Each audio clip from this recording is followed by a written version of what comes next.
Yo, what is up, guys? It is Nick, or the Notorious Fantasy, back again today with another fantasy football video. Today's video is Week 7 running back start or sit decisions. Are you going to start or sit a running back in every single matchup for Week 7? Now, before I get into this video, I'd like to give you guys a word from my sponsor, Overlay DFS. Are you tired of having to pick the perfect player at every single position in order to win salary cap DFS? Are you tired of having your salary cap lineup out of the running to win the money in the first 5 minutes of the games? Does playing salary DFS feel like a job and not even a game? Well, I have the solution for you guys right here. OverlayDFS.com has a new revolutionary start-sit game for fantasy sports. They're home of the single entry GPP, and it's so simple, guys. I'm playing this every single week. All you got to do is you look at the matchups on your screen here. There's a bunch of them, and you just pick which players. You're going to have to pick 12 players as well as 3 alternates. Who do you think is going to do better than another person? So, do you think Daniel Jones is going to be better than Teddy Bridgewater? It is that simple, guys. That is literally all you have to do.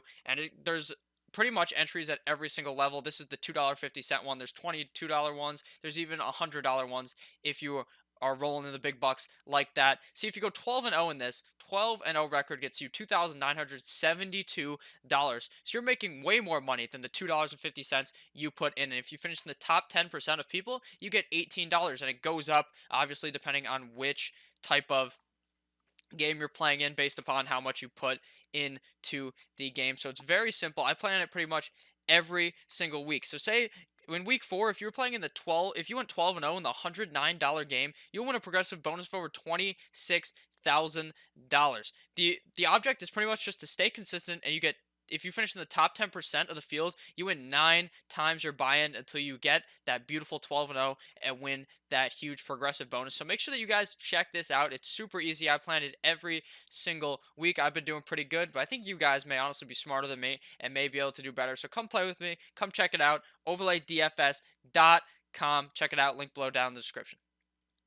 And we are back, Week 7 running back start or sits. Make sure to check out overlaydfs.com down below in the description. Let's get into this. So the first game here is the Thursday night football game, the game for tonight. Chiefs at Broncos. I'm going to be starting a lot of running backs in this game. I like LaShawn McCoy a lot this week. I think they're going to be running the ball against the Broncos. The Broncos' run defense hasn't been all that good this year. Damian Williams, on the other hand, has been having a couple down weeks, obviously been dealing with those injuries, but I still think Damian Williams is in for a bounce back game here. And I think he's in for a bounce back rest of the season. I think he's a guy that a lot of people are very, very off of. They're thinking LaShawn McCoy, Darrell Williams, all these fucks they have in Kansas City. They're thinking, oh, they're going to take Damian Williams' job. No, Damian Williams is going to be fine. Damian Williams is going to be great. Now, I wouldn't expect a humongous big game against the Broncos because I think they're just going to try to run the ball and run out the clock. So I think LaShawn McCoy is going to get a lot of work in this game, but I still think Damian Williams is a solid start. Philip Lindsay for the Broncos, obviously an every week start for me personally, unless they're playing up against a tough defense. He is that pass catching back. Even though Rolls-Royce Freeman has been getting that pass catching work, I think Philip Lindsay and Rolls-Royce Freeman are in for a pretty good game. Even though Royce Freeman has the because he's the second back obviously on the team, but I think they're going to like to run the ball here against the Chiefs. The Chiefs last week proved to be vulnerable, or 2 weeks ago proved to be vulnerable to the Colts in the run game. I think Rolls-Royce Freeman, Philip Lindsay slam the ball down Andy Reid's fat ass throat, and they go for the kill, and they try to win this game on the ground. Next game here is the Raiders at the Green Bay Packers. I'm going to be starting Josh Jacobs. Josh Jacobs also one of those guys that's pretty much an every week start unless he's in a tough matchup or in a game where they're going to have to throw the ball. The Packers last week seemed to be okay against the run against Kerryon Johnson, but Kerryon Johnson still got that work in the pass game, was still running the ball, still got into the end zone. So my thinking is Josh Jacobs is going to be able to do the same thing. When the Raiders are on the 1 yard line, you know they're going to run it. You know Josh Jacobs is going to be getting those goal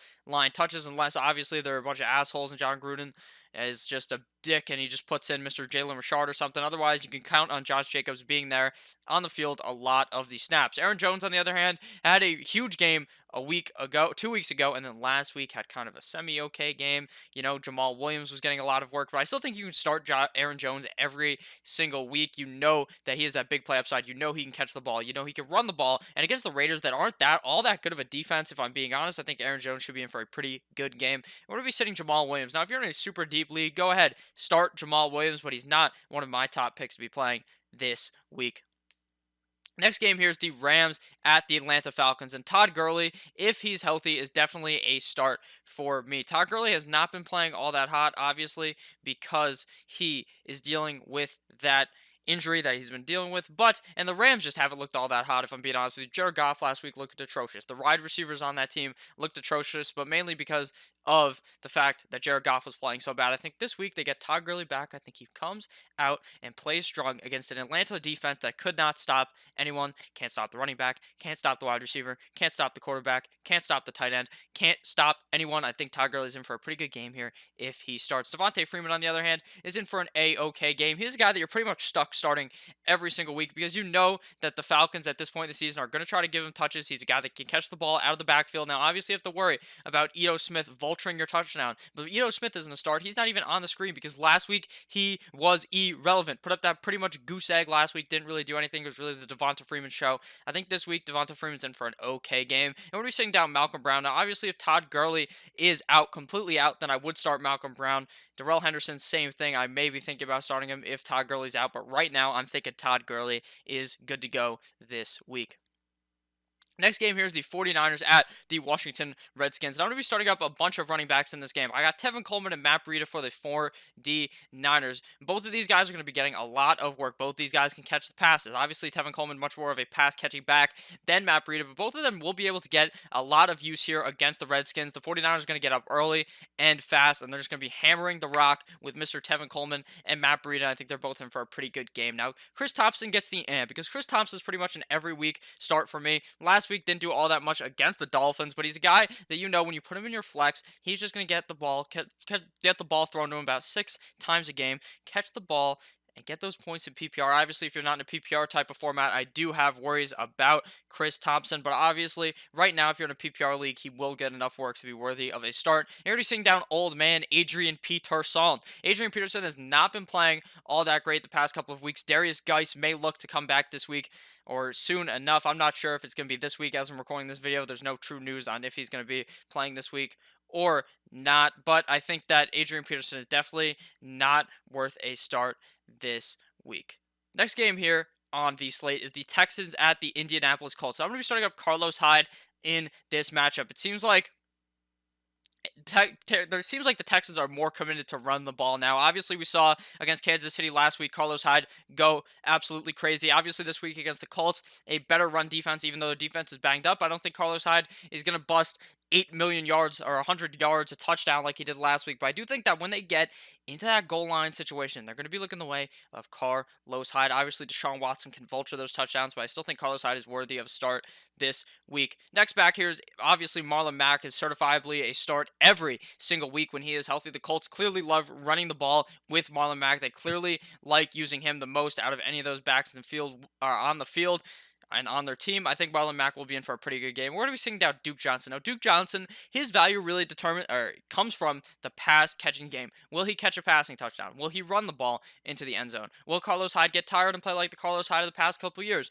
Maybe. But if Duke Johnson, as it sits right now, I'm not too confident in starting Duke Johnson, and that is why he is a sit. There's too many variables that need to go his way in order for him to become a start.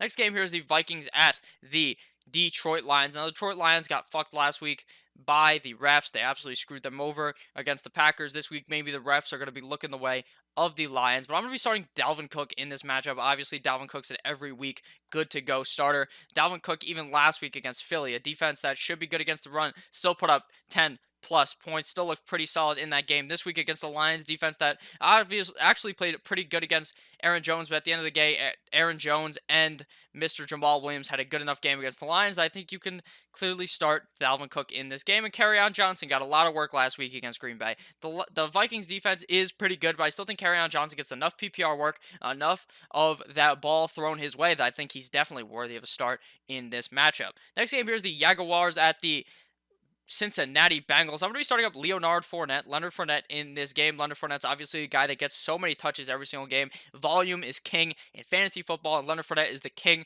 of getting the ball. Last week, the Jaguars played absolutely garbage against the Saints. Obviously, this week they're playing against the Bengals that are god-awful, so you don't have to worry about him having a down game here. And Joe Mixon is a start, but he's got the but it's not even an in lowercase. It's an in all fucking capital letters because Joe Mixon has been terrible this year. It's clear that the O-line does him no favors. It's clear that Andy Dalton does him no favors. But at the end of the day, in a lot of these situations, you're going to be forced to start Joe Mixon, and you can obviously do a lot worse than Mr. Joe. Next game here is the Cardinals at the Giants. I think this is in for a high-scoring matchup here. I'm going to be starting all the backs in this game. David Johnson was good to go in practice today. Should be good to go for Sunday. Even if David Johnson is good to go, obviously he's that guy that the goal line back. He's going to be getting the ball, going to be catching the ball. Chase Edmonds is still worth a start. He's clearly still banged up, even getting the full practice on a Thursday. I'm still a bit worried. I think Chase Edmonds will get enough touches and potentially hop in the end zone to make him worthy of a start this week. So Chase Edmonds is definitely worthy of a start this week, as well as David Johnson. But on the Giants side of the ball, I do like Saquon Barkley in this game, given he is healthy. It seems like he will be good to go this week. It seems like this is the return of Saquon Barkley. Last week, it seemed like it was potential, but obviously that was the Thursday night matchup against the New England Patriots. I really think this is in for a good matchup this week. I think Saquon is in for a pretty big game here, coming bike off that injury. Next game here is the Dolphins at the Bills, a game that no one is going to want to watch because the Bills are going to absolutely skull fuck my Miami Dolphins. I'm going to be starting up Frank Go in this game. Frank Gore is obviously a start in pretty much every single game against a bad defense. They like running the ball. Frank Gore is obviously the benefactor of that, just using the same word twice. Frank Gore should be in for a pretty big game. If Devin Singletary is healthy, I would be willing to start him too. I think they're going to ease him in, so he may get a slow start, but I think eventually he's going to overtake Frank Gore once he's completely healthy and be the major key, as DJ Khaled would say, of the Buffalo Bills offense. I'm going to be sitting down Kenyon Drake and Kalen Ballage in this game. Kenyon Drake had his time to shine last week, but now they are not playing the Redskins this week. They're playing the Buffalo Bills, so you can't be starting Kenyon Drake, Kalen Ballage, anyone on that Dolphins team. Next game here is the Chargers at the Tennessee Titans. I'm going to be starting up Derrick Henry in this game of the Tennessee Titans. Derrick Henry has been pretty good every single week. Obviously, he's the guy that gets most of his points on the 1 or 2 yard line. He just be scoring them touchdowns every single time, but you do have to worry about the fact that if they don't touch the goal line, he may get fucked. But they're playing the Chargers. The Chargers let not Mason Rudolph, I should say. They let the Duck man himself last week go absolutely ham against them. I think that the Titans defense, or the Chargers defense, has not looked all that phenomenal. I think Derek Henry, I should say, could have a good game. Now, Austin Eckler and Melvin Gordon both have the on them. I'm more confident in Austin Eckler, in my opinion. I just know that he's going to be getting a decent workload. I know he catches the ball out of the backfield, and I just know that he'll be fine against the Titans defense due to the fact that the ball gets thrown his way, and the fact that I think he's going to get more use than Melvin Gordon. Melvin Gordon and Austin Eckler both put up terrible games last week against the Steelers, but I think this week they will both be able to bounce back, but I definitely have a lot more trust in Mr. Austin Eckler. Next game here is the Ravens at the Seattle Seahawks. I'm going to be starting Mr. Mark Ingram in this matchup. Mark Ingram's in pretty much every single week start. He has not been playing up to my expectations the past couple of weeks, but I still think against the Seahawks defense, he'll be able to run wild. We saw Nick Chubb run wild on the Seahawks last week. I don't see why Mark Ingram cannot, especially on such a run-heavy team. Chris Carson has been playing phenomenal for the Seahawks. I really like Chris Carson this week against the Ravens. He's in every single week start. He's that number 1 running back on that team, and they like running the ball, so you're gonna have to like Chris Carson. Next, the sit here in this game is Rashad Penny. A lot of people, even when he's healthy, I'm not sure how healthy he is. When he's healthy, some people will be like, "Oh, let me get real smart and try to start Rashad Penny in this game." No. You're not going to start Rashad Penny in this game. You're not going to try to get smart. You're just going to bench him until oblivion. You're never going to play him unless Chris Carson gets hurt. There's no reason to. He does get that work, but he probably will never hop in the end zone, and that's what you're going to be preying on for Rashad Penny. Next game here is the Saints at the Chicago Bears. I'm going to be starting Alvin Kamara in this game. Obviously, Alvin Kamara is an every single week start. He should be less banged up than last week. Obviously, last week, Latavius Murray got a lot of touches due to the fact that Alvin Kamara was dealing with that injury. This week, I think it will be completely different against the Bears. I am worried against the Bears defense, but I still think Alvin Kamara catches the ball enough out of the backfield to warrant a start. David Montgomery, on the other hand, was off last week. I think he's in for a big game this week again. He's in to eventually have that breakout game. If he doesn't break out this week against the Saints, I am worried, and he may start getting in the sit column for me. Latavius, obviously a sit, and Tariq Cohen, unless he catches the ball 10,000 times, you're not wanting to start him either. Next game here is the Eagles at the Dallas Cowboys. I'm going to be starting Ezekiel Elliott in this matchup. Ezekiel Elliott's an every week start. He was a guy who drafted in the early rounds, probably first round pick. Obviously, if you're drafting earlier, he may have fallen to the second round.